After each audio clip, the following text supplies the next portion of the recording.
In today's video, I'm going to be explaining what the VSBW Outerversal tier is. I know this is going to be a lot because it has so many words. It's actually pretty easy to break it down. We're also going to be having to reference the low outer tier because it really is very essential to understand what the Outerversal tier is. So first, I'm going to simplify what the Outerversal tier is. And that's really all you need to pay attention to. A character or realm, on the other hand, fundamentally surpasses lower states of existence, with their sheer superiority not being expressible as the sum, union, or permutation of anything in these lesser states. To understand what this references, we must look at the low outerverse level. It says character whose power is on the level of the von Neumann universe, that is, they either encompass or can affect structures which encompass the collection including all possible dimensional spaces. I know this can get very confusing for some people because you don't know what all possible dimensional spaces means. Could it just mean like the possible dimensional spaces in one verse, which can be 60? Could it mean that you just need infinite dimensions? What does this mean? To understand this fully, let us look at what a von Neumann universe is. Now, it's going to be different because there's obviously the actual one, which is in set theory, but what VSBW is using is essentially an analogy, and I'm going to explain it how they're using this analogy. Now, to make this easy, what I want you to imagine is basically how dimensionality works, and it's very simple at that. With a von Neumann universe, if we put it analogous to dimensions, your 0th set, or the beginning set, is essentially just going to be the 0th dimension, right? And then, when you get to your first set, that set essentially just contains the one before it. So then you end up having the first dimension, because the first dimension must have the 0th dimension. And then you come to your second set, which then contains your first set and your 0th set. And then when you have that, you get the second dimension, because the second dimension has to have the first dimension to exist. So after you do that a bunch of times, you list out all of these numbers, you list out all of these sets, you get what you call your very first infinite ordinal, or for simplicity's sake, we will call it omega. Now, what omega is that what it can represent is infinite dimensionality, right? You have all of your previous dimensions encompassed within this. Now, when you are moving up, what you do is that it is essentially just adding more onto it. It is adding subsets, right? So when you do omega plus 1, it isn't infinity plus 1.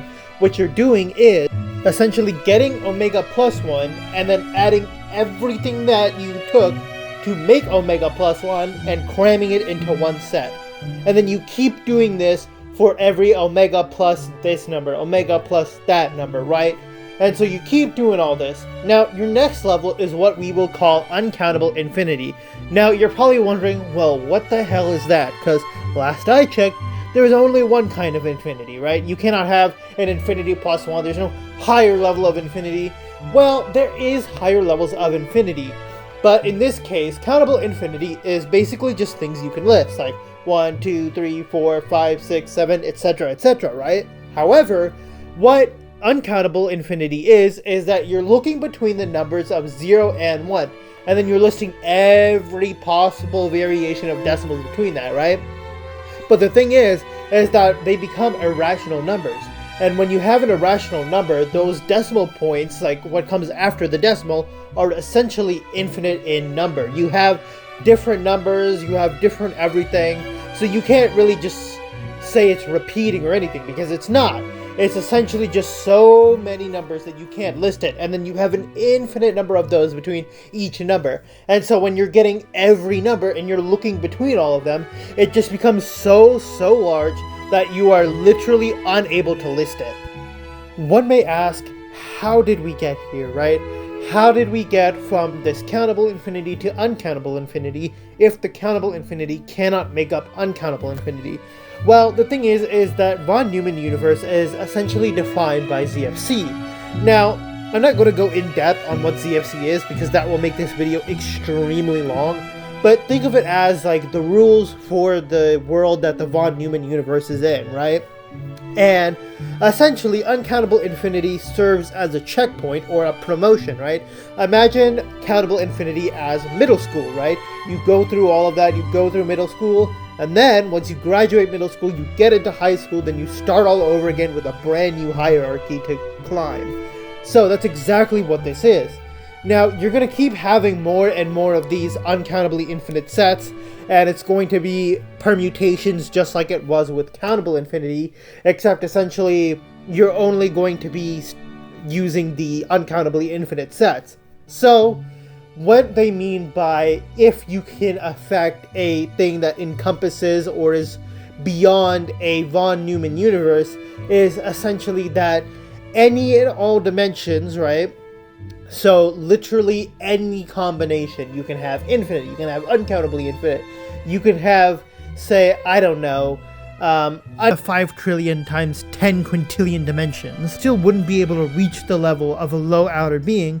That's because no matter how many operations you do, no matter how many dimensions you compose, and a low outer being is above it. So now we come back to the outerversal tier, and essentially to explain what this transcendence is like, just imagine the transcendence of a 3D being versus a 2D being.